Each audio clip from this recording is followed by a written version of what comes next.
I don't care what anybody says. I don't even care what my loved one says. I am going to, not that you don't care, but like, Mhm. I'm going to root into this sense of self-trust and knowingness. And I'm just going to like give myself the opportunity to try this. And I think that's more and more the direction that we want to be going in so many different arenas is like, can I trust myself? Can I lean Mhm. into myself? Can I say that there's some kind of knowingness, like maybe it's not magic. Magic isn't the right word because some people have bad connotations with magic, but it's like this knowingness inside of you.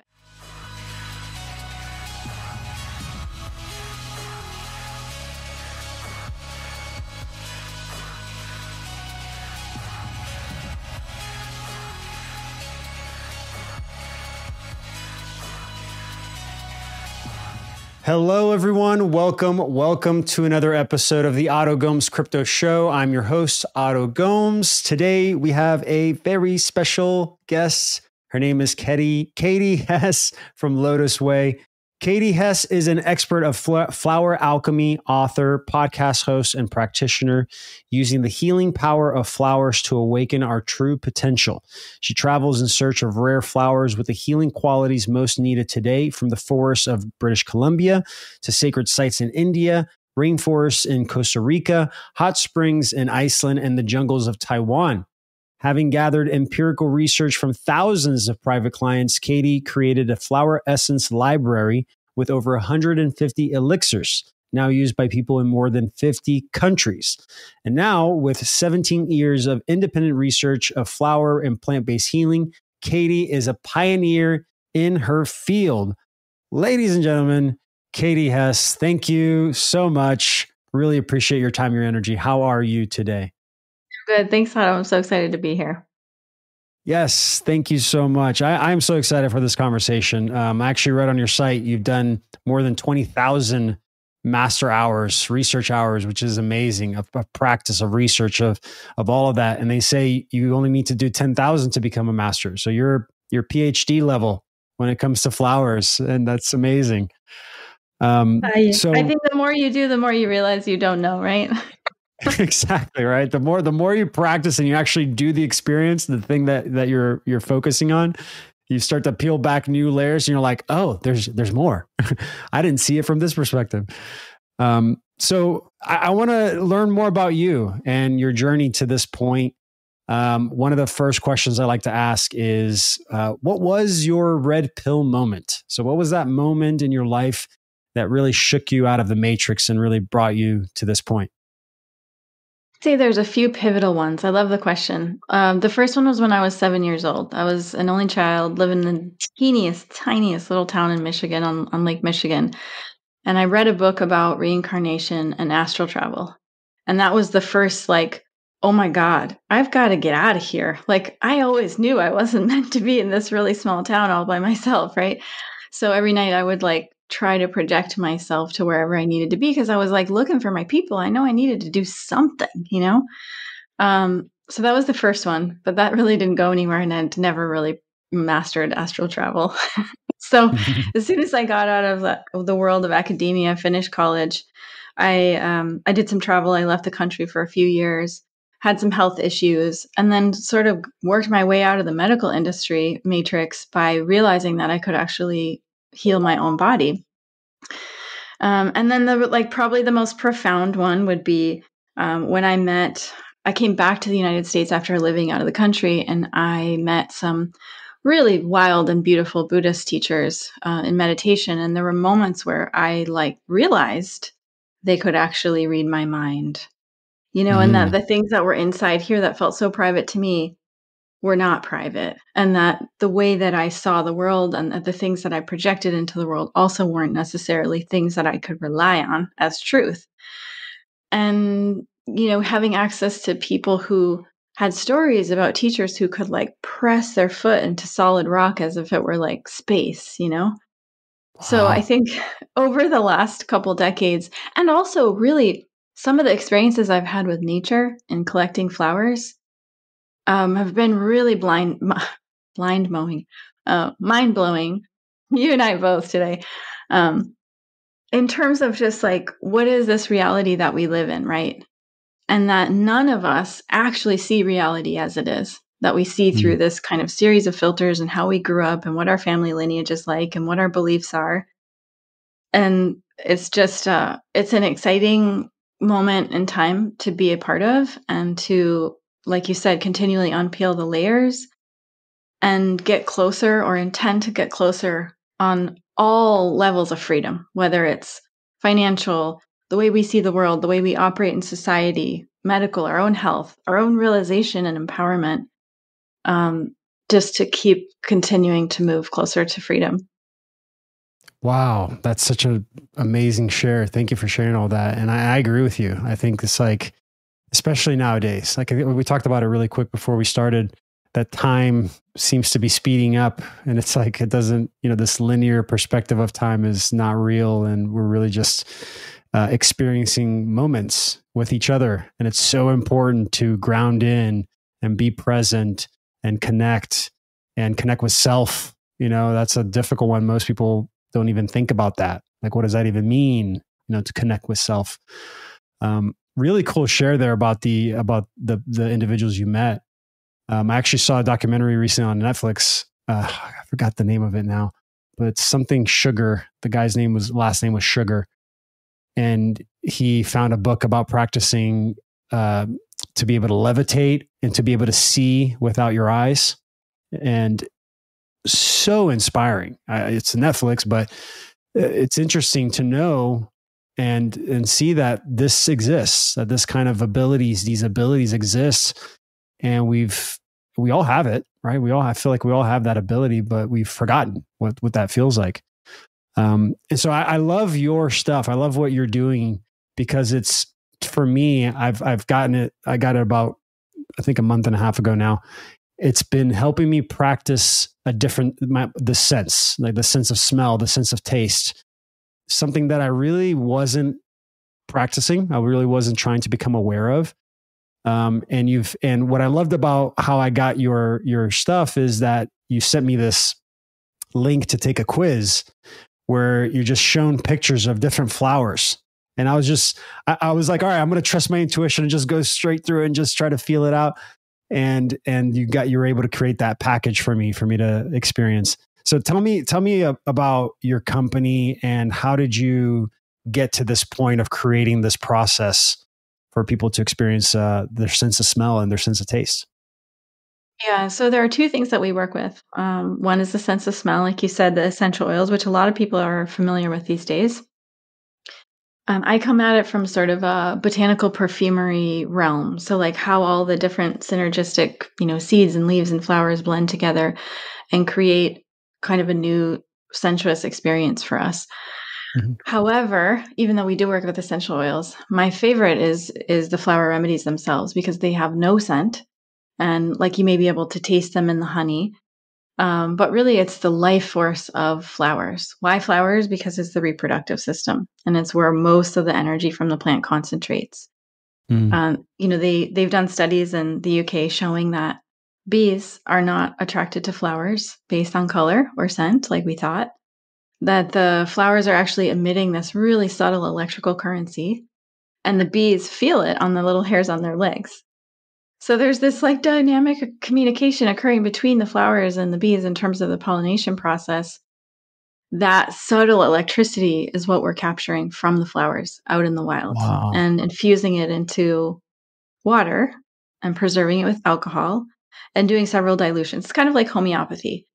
The net effect is that when you introduce it into your body by drinking it or putting it around your body, it will work through your body's meridian system like acupuncture without the needles. So it's like seeking out the places where you're stagnant and are stuck and opening them up and harmonizing all the different energies of your body. And this is just simply from really simple liquid infusion of flowers that you can take on a daily basis to feel better, to feel more energy, to sleep better, to think straighter. Wow, you just blew my mind. I was trying to figure out, because I'm a tech guy. I'm a crypto guy. I'm in front of the computer all day. And when I got connected with you to do this interview, I was like, well, it's about flowers and smells. Okay, how do I how do I bridge this to people that are techies? But you're blowing my mind. You're saying that bees are attracted to the flowers based on their frequency, right? The electricity that gets emitted, the specific electricity of the flower. So if you are able to capture that, we are electrical beings. I believe that wholeheartedly. We are electrical beings. This is helping me adjust the frequency in my body when I'm getting, because when I'm in front of the computer all day, I'm absorbing the EMF, the dirty electricity, the electromagnetic frequency that comes from this technology, the blue light that comes from the screens. So would you say that these elixirs this flower essence sprays, it's helping to combat that or to help my body readjust? Like, how would you connect the two? It's ridiculous. It's so profound. Like, you could start out with just saying, yes, your body is being bombarded by all these 5Gs and EMFs and radiation and stuff. Or it could even be like, maybe you were hungry at noon, but you couldn't eat until 2. And now your body's energy by itself is kind of like limping along, right? Going off. So you could just start looking at it really simply and saying, yeah, the frequencies of these flowers and plants, they will harmonize you and bring you back to your natural state of balance. But it's even deeper than that. It's like plants are sentient. So, like, if you're into technology, there was this really cool CIA guy in, I don't know how many decades ago. His name was Cleve Baxter. I have some friends who actually were taught by him. He was a super interesting guy because he specialized in the lie detector machine, the polygraph, right? And the polygraph's looking at like the way the little electrical current operates on your skin. And he got some bug in his butt one night and was like, I wonder what it would happen if I like connected my polygraph machine to the plants in my office. Like a really interesting thought, right? And that's just started like this whole new arena of work for him where he was looking at the sentience of plants, because he was like, well, what would happen if I like took out a match and I lit the leaf on fire? So he actually didn't take out a match. He just had the thought about what if I lit the leaf on fire? And when he had that thought, the polygraph machine started to register a ton of stress, right? Whoa, So he's flipping out. Wow. Right? Yeah. So he's flipping out thinking, oh my God, the plant can actually read my intentions and my thoughts. So that started to blow his mind. And then he just started this whole series of studies where he could demonstrate that, like, if you have a house plant, and then let's say you drive to Los Angeles and you have some kind of stressful event in LA, maybe you're driving in traffic and it's super stressful, your house plant will register your stress in that exact simultaneous moment that you're experiencing stress, how many hundreds of miles away.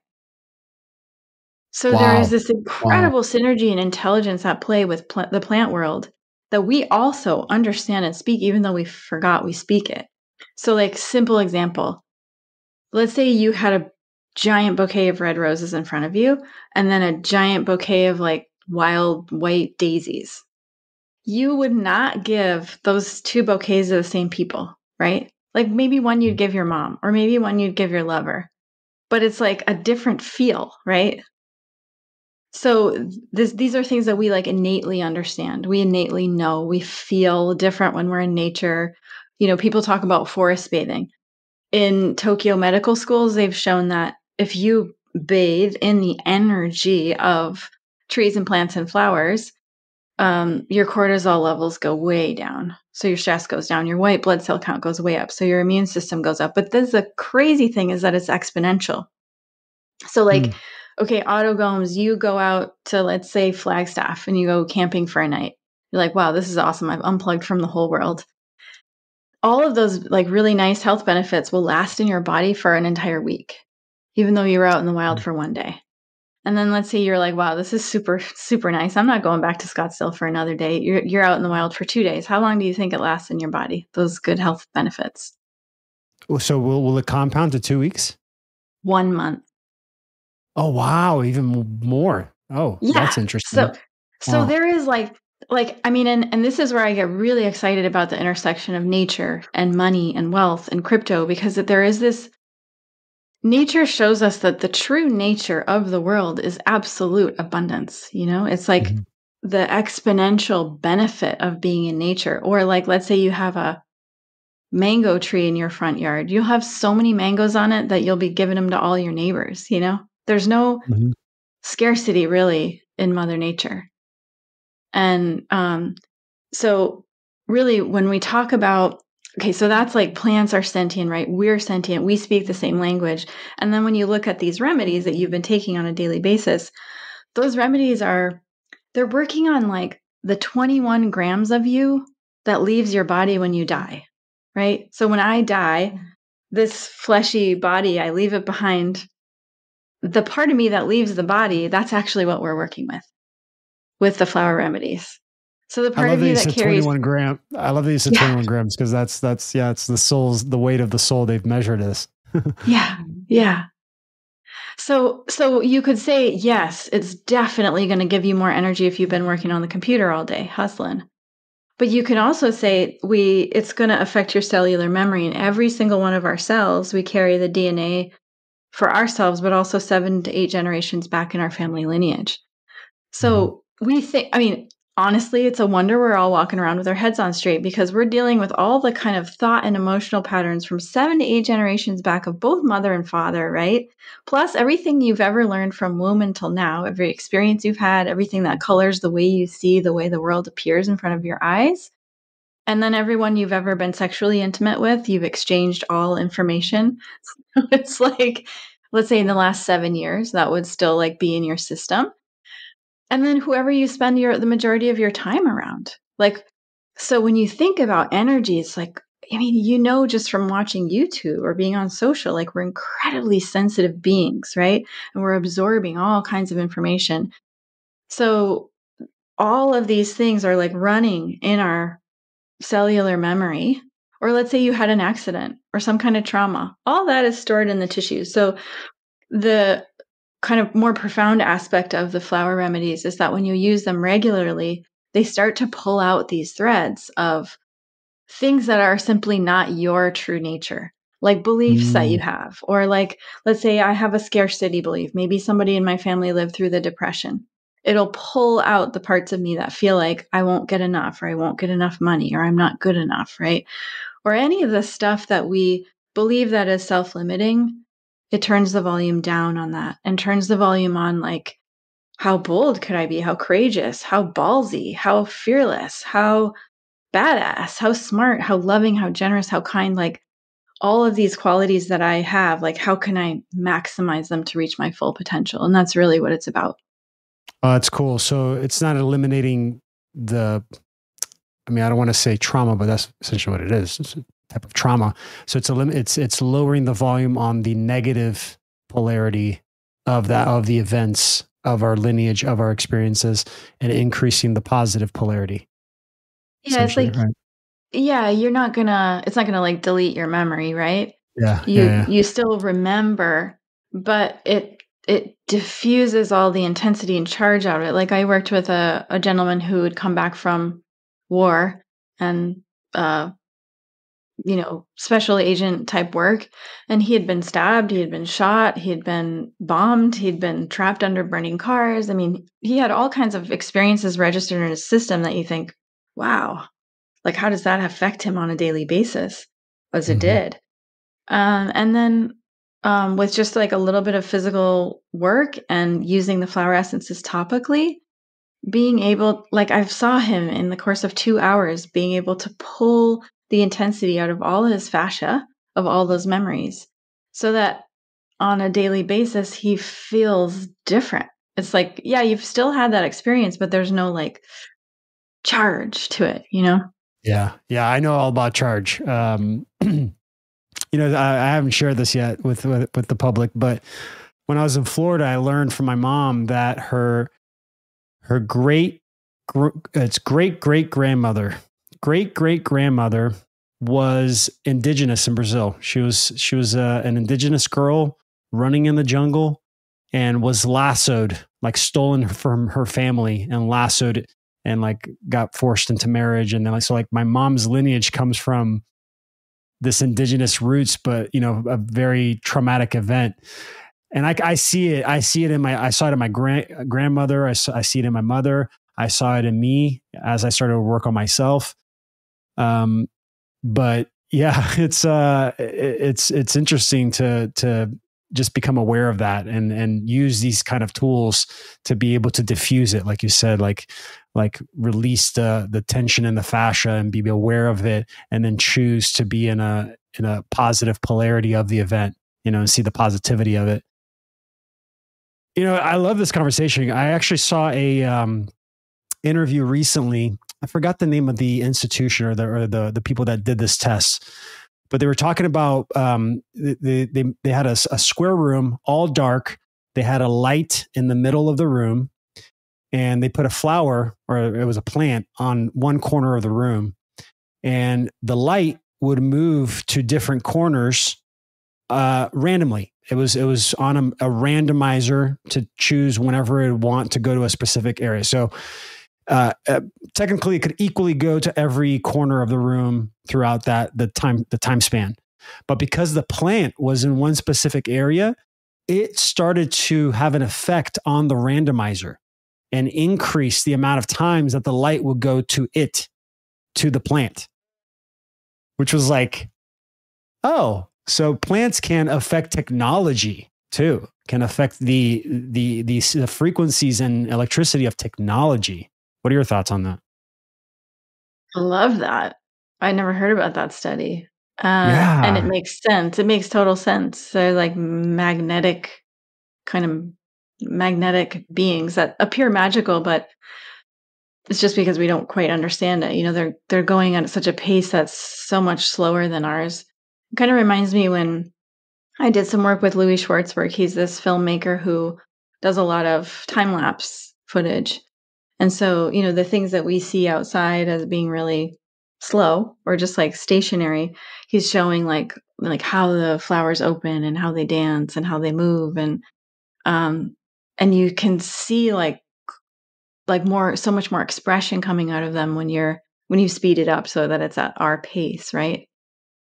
And I mean, I think innately we all know that when we're in nature, we just feel better. Mhm. The plants are like sweeping all the negativity or like purifying all the crap that we're carrying around and the thinking too much and the bad mood and whatever. They're just like sweeping that stuff from our systems, and it's so much more profound than just oxygen and breathing, you know?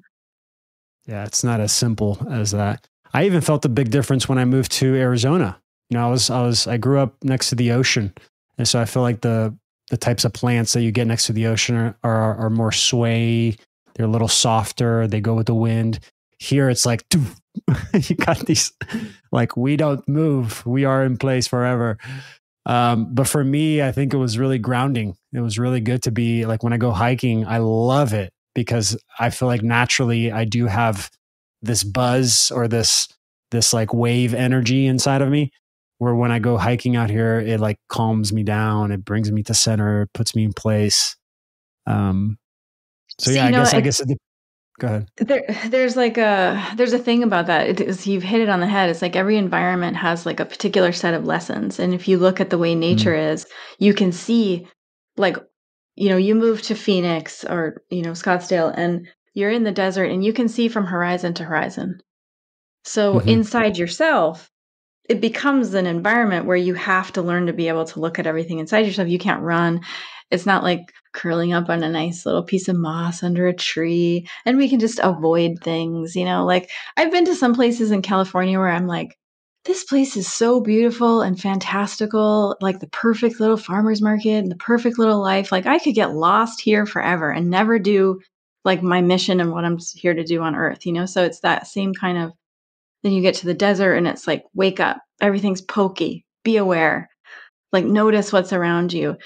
And I found that in collecting flowers too, that certain geographical places will carry like thematic lessons. Like in Costa Rica, a lot of the orchids have this like crazy ability to go very deep inside you and pull out subconscious fears, like weird stuff, like you'll get attacked by an animal or persecuted or Um, and then like the flowers and the plant life in Iceland are like childlike awe and wonder and magic. And things coming out of like Singapore or Southeast Asia are like prolific growth and expansion and wealth. So it's interesting to see, of course, every flower has a really specific thing that it does for us, but that there can be these like themes based on the elemental makeups of the place. Yeah, based on the environment. I agree. Yeah, it's funny the way you described it is so interesting because I feel like one of my abilities is to pivot really well, or like to be able to take in my environment really well and become the environment. And that's like a double-edged sword because if I stay too long, I start to lose myself in the environment. And that's just my own journey of like being, knowing who I am and grounding in with who I am. But yeah, it's powerful to be able to leave the space that you've normalized into a new environment, especially in nature, and allow yourself to experience it and feel the theme. Like you said, like feel the theme of where you're at. Yeah. So tell me a little bit about your business. I guess, how did you grow a successful international business based on energy of flowers? Like, how have you gotten to this point? Because I read through your website, and I think the number was 70,000 people that you've helped so far, 20,000 plus hours, 150 elixirs. How did you get to this point? I mean, just a lot of hard work, I guess. In the beginning, when you first start your business, it's like no weekends, you're working till 10 at night. I'm sure people can relate. And then, somewhere around, I'm a slow person. I don't have any entrepreneurial genes in my body. So it took me like till the 5-year mark that I could actually take a day off, So some of it is just hard work. And then just like the ability to like teach yourself how to do stuff, right? Like I didn't know how to do accounting. I didn't know how to do social media, marketing, sales. Oh my God, I was a terrible public speaker. I was terrified of it. 20 years ago, I'd be like terrified for this interview.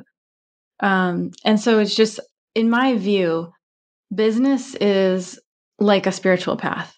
It shows you everywhere you have a weakness, and it just kind of hammers you there Mm. until you get over it, until you grow into the next bigger, better version of yourself. So, in the beginning it was hard to hire people, hard to find the right people. Then you found the right people. Then what if you found someone who wasn't right? Then you had to fire them. It's hard to fire people. It's hard to have hard conversations. And it just doesn't necessarily get easier. Maybe a little easier. You get more seasoned at it. But I think it's just like keeping the mentality of just keep going. Like I started my business, I was like putting groceries on credit cards. So I Mm. know it can be like a struggle in the beginning. I think I racked up like I don't know how many tens of thousands in debt and then had to work myself out of a hole, right? And Mhm. our relationship, I think we just get better at holding space for more, bigger capacity, for larger teams, for more zeros on the dollar, for, you know, being able to move into bigger versions of ourselves somewhere around. Actually, so I started out just seeing people one on one. And what happened was I saw so many crazy freaky changes in people, and I was like, I can't, like, I'm alone in an office and I'm under confidentiality and I can tell no one about this. Basically, it was just like Mm. starting to drive me nuts because I was like, this should be a reality TV show. Like everybody should be able to see this. Like so and so walks in, they look like hell, they take flower remedies, they come back 3 weeks later and they look amazing. And they've dropped so much baggage. And I'm like, how is this happening so quickly? And yet most Americans have no freaking clue that this exists. And they're like, we're putting like 1 in 6 or more adults on antidepressants, anti-anxiety medications. We got our kiddos on ADHD medications. We got like 7 million kids on ADHD medications. We got sleeping pills. We got all kinds of names for disorders, and there's new Colognes, ones every year. perfumes, right? And Colon, endocrine disruptors. exactly. So like we're being bombarded by all these things that aren't natural when the most simple natural thing can be so incredibly transformative.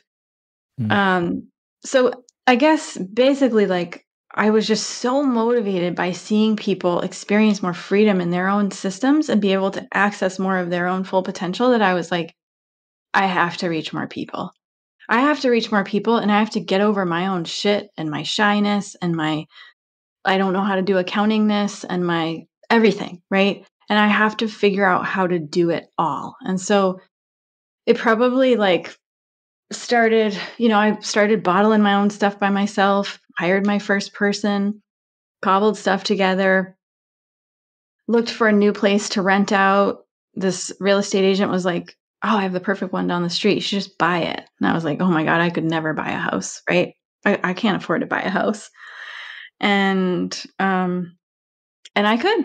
I somehow figured it out. And then from there, like I kind of bounced off of real estate a little bit to be able to find bigger and bigger loans to support growth, right? So like Mhm. that's where I realized like this kind of cool aspect of money and appreciation and things growing without us having to put effort towards it. So like I remember a couple of years ago actually I had this aha moment where I was like, "Oh wow," because I was looking at, I had built up sort of a portfolio of residential properties and commercial property and then I was like, "Oh my gosh, now I understand. Like my net worth, right? Like the amount of money I've made and spent is like this. But because time has passed and I've just been like hustling in the business, working my ass off, ignoring this whole like asset piece over here, my net worth suddenly looks like this because of appreciation. And then Mhm. therefore I can go to somebody with money and say, "Can you give me more money for this other bigger project I have?" Based on fake OPM. money. Yeah. Yeah. Well, for other people's money, getting other people's money for sure, but based on fake money, like Yeah. Yeah. time and space money, right? Yeah. So, uh, I think, just the ability to take risks and to trust myself and to keep going and to make a ton shit of mistakes and to just fail so many times and to be miserable and look like a fool and have to figure it out. I think the more we can do that, the stronger we get. We can figure anything out, you know? So at this Oh, that point, was so good. Oh, our okay. team is like 20 people now.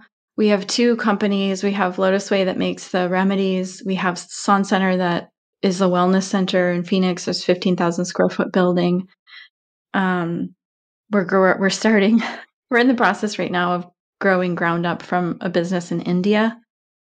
So we have multiple entities that we're kind of spinning the plates at the same time, and some really big projects in the horizon. And it's the same, we're making lots of mistakes, figuring it out, getting into positions where we're uncomfortable and we don't know what we're doing, and we just keep on going. Oh, that was so good. I'm so happy you shared all that because a lot of people that listen to our podcast, it is crypto heavy. But I'm always talking about utilizing new technology when you're building a business. But one of the biggest layers, the thing that limits most is one's ability to internalize their self-worth. Is to go like, no, you are the one that gives everything meaning and worth. How? By doing it, by doing the thing, by allowing yourself to fail, by giving yourself the ability to act.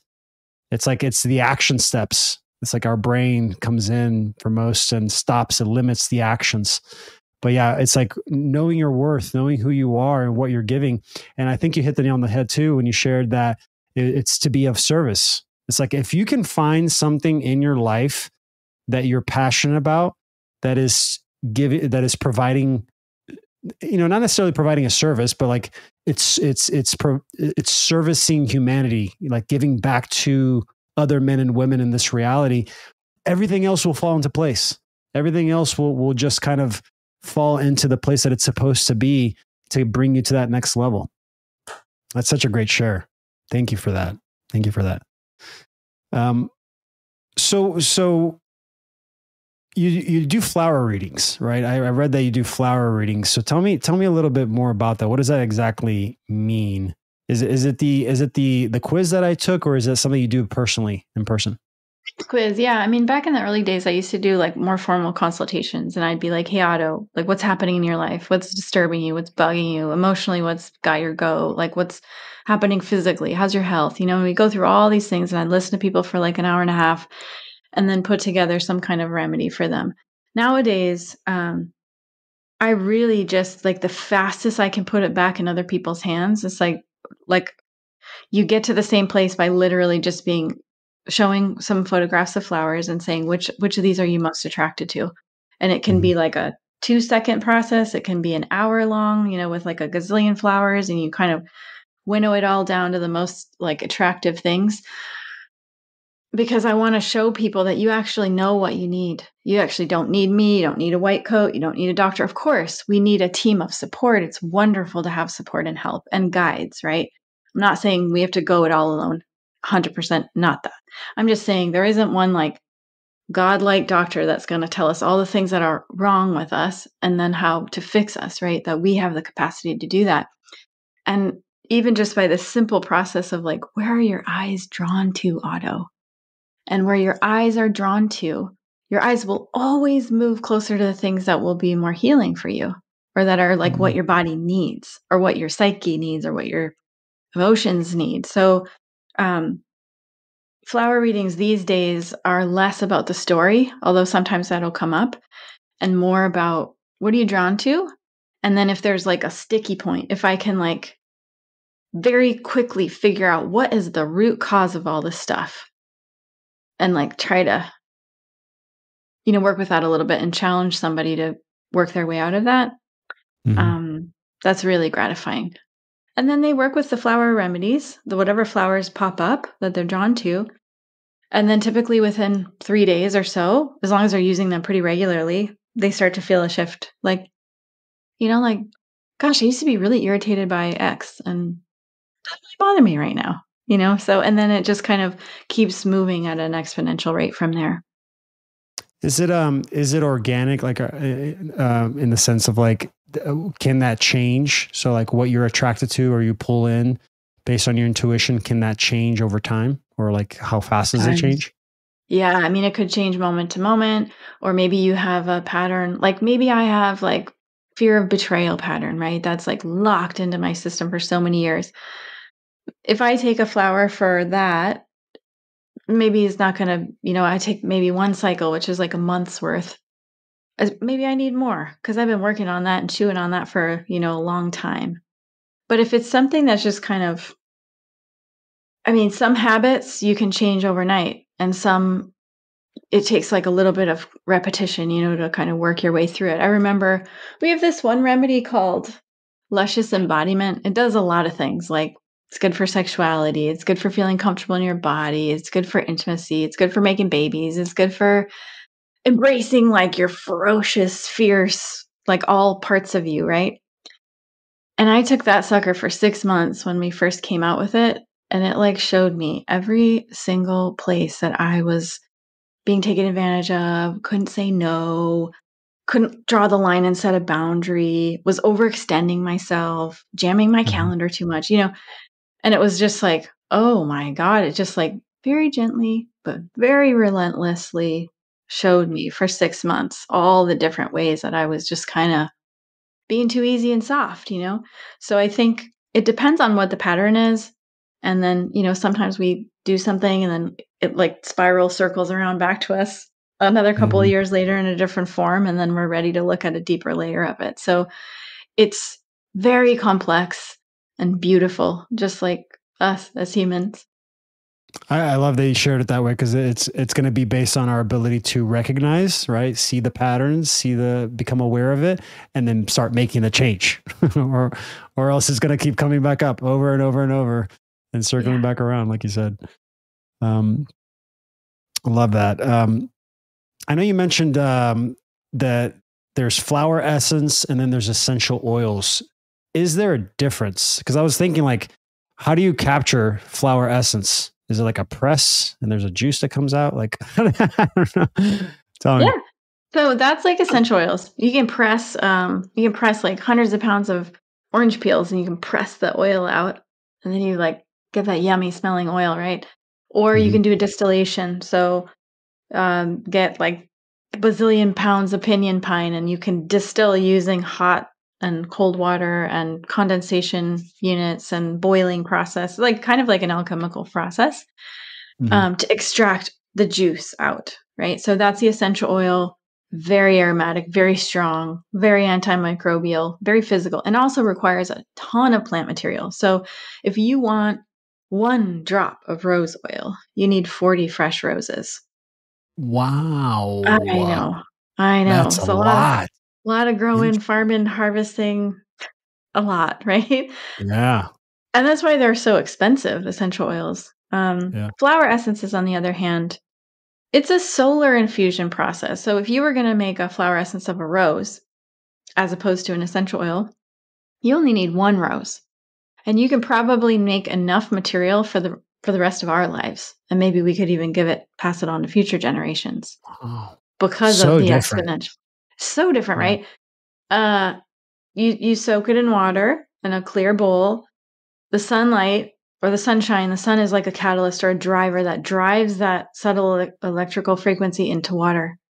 If you've looked at any water studies, you can store like 44,000 pieces of information in a cluster of water. The water is like miraculous liquid elixir, right?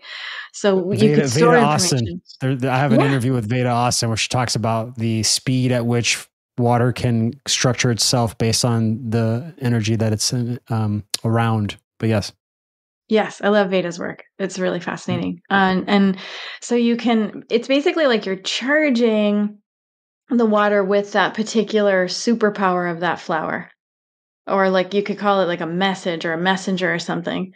And you can think about it in terms of like technology. You could instruct a thing to happen on your computer, right? So you've like instructed the water, and then you dilute it. This is where it gets a little bit trippy. And honestly, I don't even know that my mind has the capacity to fully grasp it yet, which is the more you dilute it, the more powerful it is and the deeper it goes.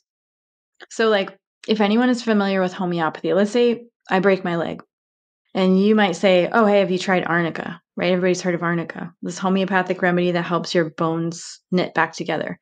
And you want 6x. 6x is like a small dilution. Well, if you have like a more chronic issue, you would choose something more diluted so that it's smaller, it's more nano, and it goes deeper. So flower essences are kind of like that, where the more dilute you make it, the more it has the capacity to go into your great great grandmother's memory that's inside your physical body and unravel that sort of trauma from your system. It's deep, right? That actually makes sense to me. Actually, the way you described it, it's a golden ratio fractal geometry. Like, it kind of what came out of my mind when you were describing this is what's that movie with Ant-Man? You know, the Ant-Man movie where he pushes a button and his suit allows him to either get bigger or gets really tiny, really much smaller. And the button gets stuck and it gets smaller and smaller and smaller.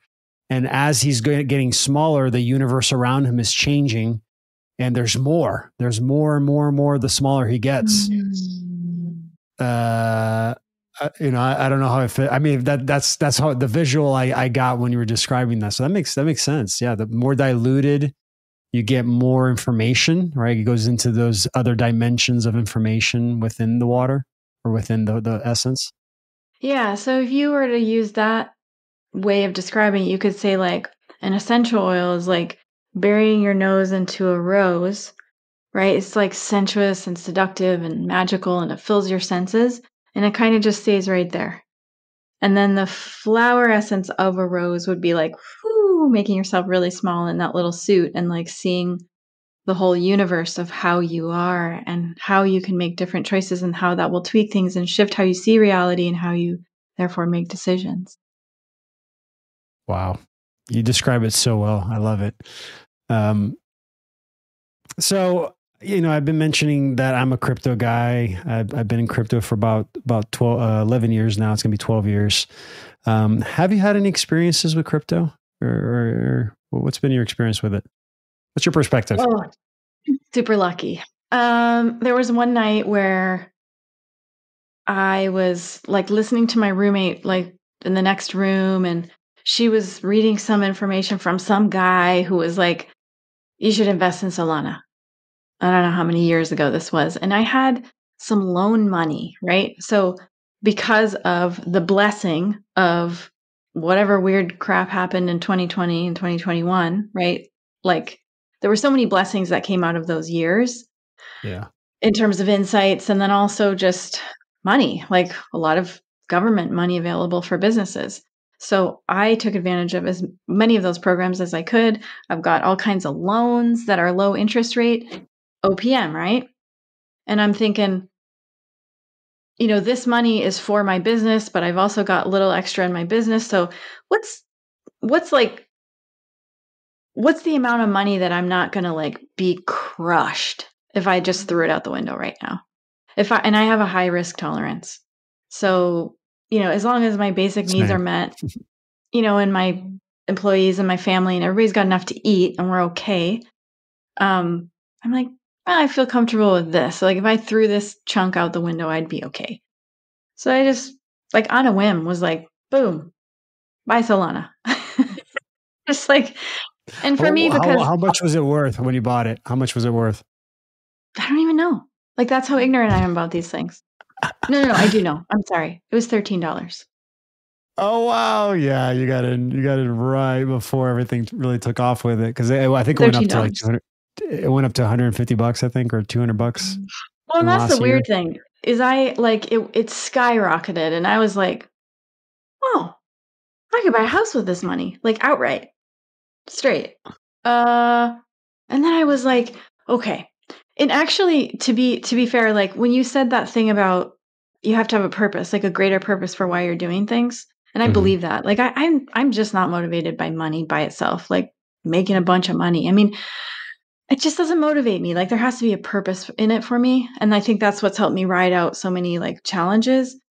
And for me, I was like, if this goes somewhere, I could buy a property in Asia. And that's really cool. I would love to buy a piece of real estate in Asia because my style of investing is more real estate. I have this friend who does Chinese face reading. She does astrology and feng shui and all kinds of really Mm. amazing ancient Chinese arts. And she can look at your face and say, you will do really well in real estate. Or she'll look at the next guy and be like, this guy crypto or this guy stocks and trading, right? Mm. So fascinating. And of course, I didn't know that many years ago. It's more just like a confirmation, but my style is more real estate. I want to take a big risk. I want to let it sit there and appreciate. And for me, this version of crypto was like, same. Just throw something in that I could lose and just see where it goes. I just won't Mhm. look at it. I think I'd go crazy if I was looking at it every day, It's Just like, 90% of people in crypto. That's all they do. Just stare at the oh chart. my God. Yeah, we got flower essences for that. Um, Send it over. then then I was tied up in FTX, right? So Mm. and everything like crashed. And the odd thing is that I watched it go all the way up to like buy a house down to the original amount that I had invested. And so then I pulled out that exact same number that I had invested when FTX crashed, and then I just reinvested it again. And it was like this kind of knowingness and just like, I'm going to stick with it. I don't care what anybody says. I'm not listening to anyone. And I think there's some thread in here that motivates me and you in so many different arenas of like the freedomscape, Mhm. whether it's medical industry, whether it's money, whether it's we are the people, whether, whatever it is. It's like there's a moment where you're like, I don't care what anybody says.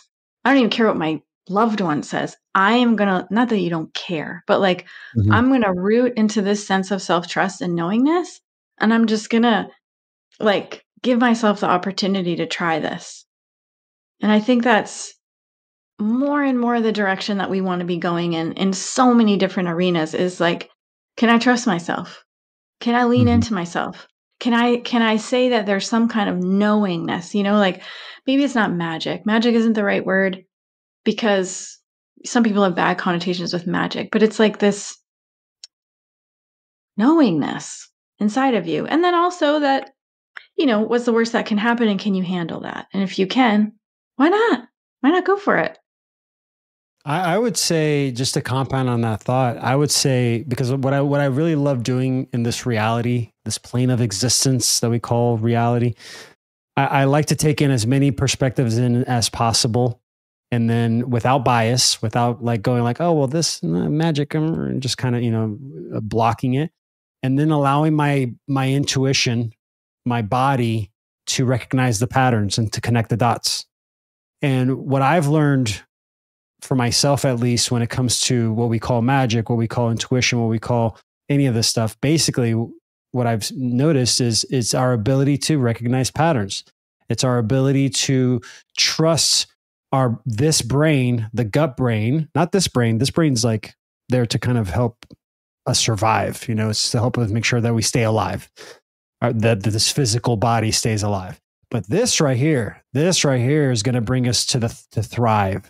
It's going to bring us into love, and most have cut themselves off at the neck to allow that to be the thinker, to allow the gut to be the thinker, and that's what I think it is. It's just one's ability to recognize patterns, one's ability to trust the dots that have been connected, and then move into that trust.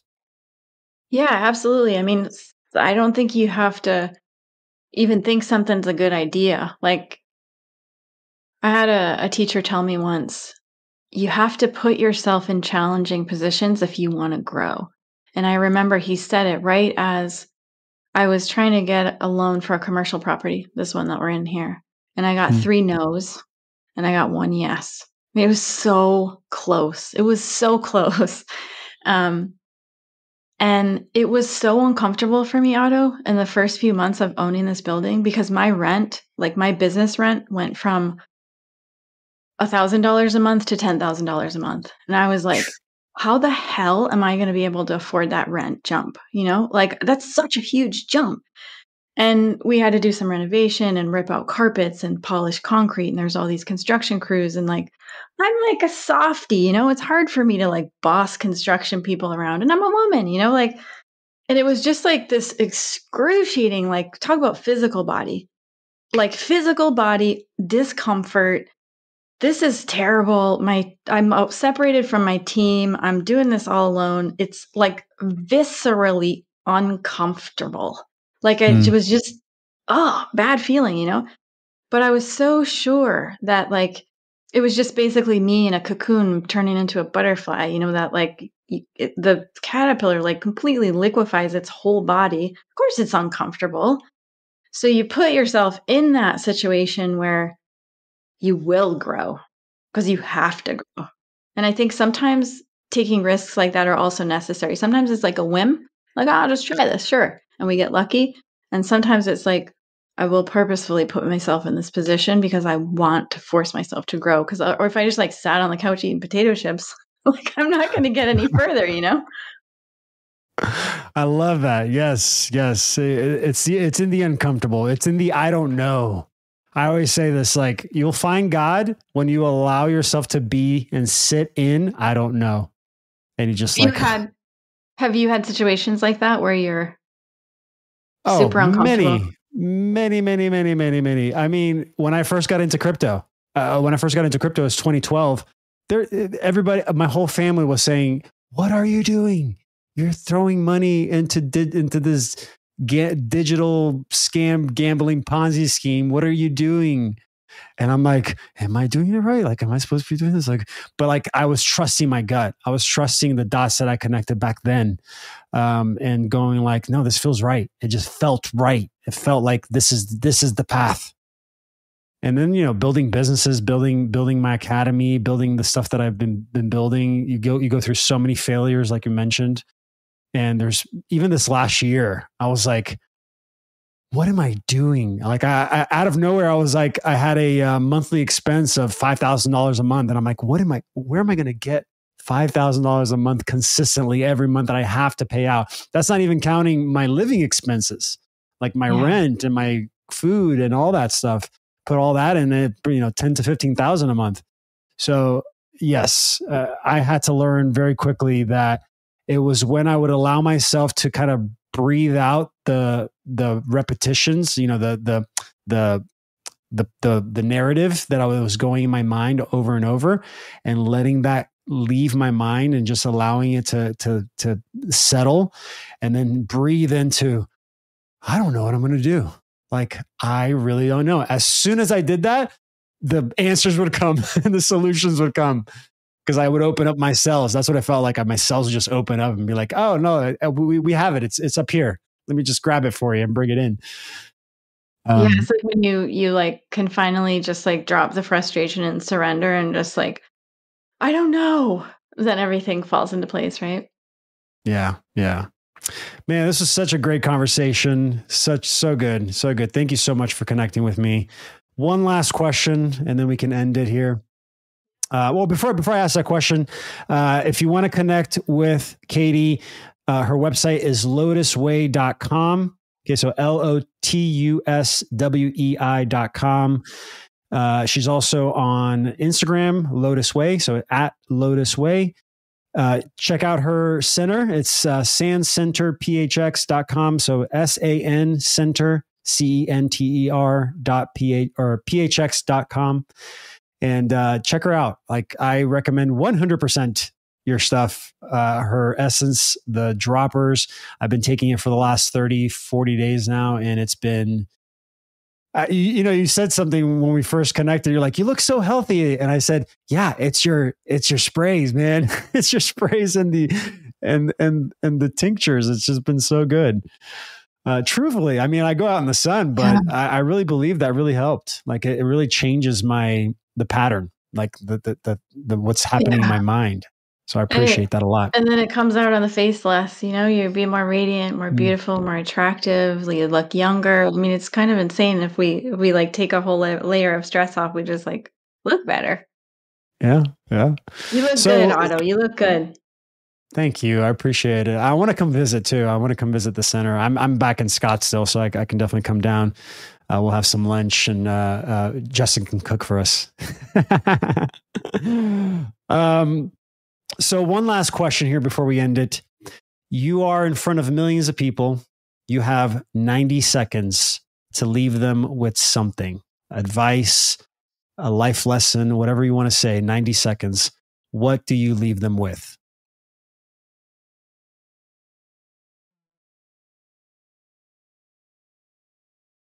That ultimately the way. So the way is actually inside of you. It's not outside of you. So if you're thinking like, where should I go in the future? What's my purpose? What's my next move? The way is actually inside of you. It's like almost like a reverse pathway inside of you that if you just get still enough, if you get quiet enough, if you can kind of sink into your inner knowingness enough, the way makes itself clear, and your direction and how to move and expand into more of your potential is there. It's just waiting for you to take action and discover. Love it. Thank you. Thank you, Katie. Really appreciate your time, your energy. I'm sure everyone that's listening enjoyed it so much. Again, check her out, guys. Connect with her on Instagram. Send her a message that you're going to buy her stuff. Okay. Support each other. This is the way. This is the way. Support each other. All right. Love you guys. Yep. We take Bitcoin and Solana now. Oh, yes. There you go. You guys don't even have to cash out and create a tax event. Just go straight into the product. There you go. Love it. I love hearing that. Thank you guys so much for listening. And last but not least, always remember, gamify your abundance. Love you guys.